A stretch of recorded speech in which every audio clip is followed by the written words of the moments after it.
Well, the concern for most of Alaskans is the fate of the dividend. But in that discussion, they take their eye off the big ball, which is the permanent fund itself.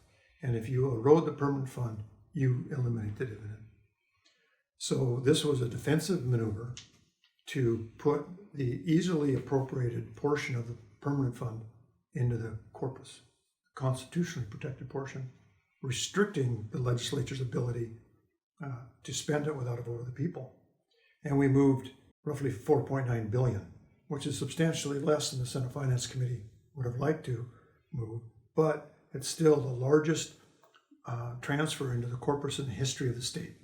And those funds will compound into the billions over the next 20, 30 years. And it is a significantly a historical event that in the future, when they look back at history and what moved the corpus of the permanent fund, this will stand out. I recognize the significance of the dividends to all the people of Alaska, particularly my district, which I pay a little more attention to than obviously the rest of the state, like every senator does.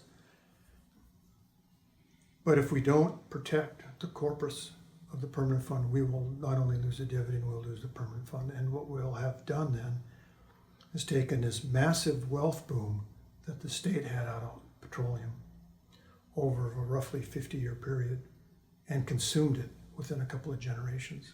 And I think that will be a deplorable mark on history for all Alaskans living today, to do that to the future of the state. It would be not much different than in the early 1900s if the generation at that time killed off all our salmon streams, choked off all our bear dens. It's just something we can't do. The previous generations didn't do it to us. We have salmon streams full of salmon. We have strong, healthy crab markets and crab fisheries. Our timber is growing back.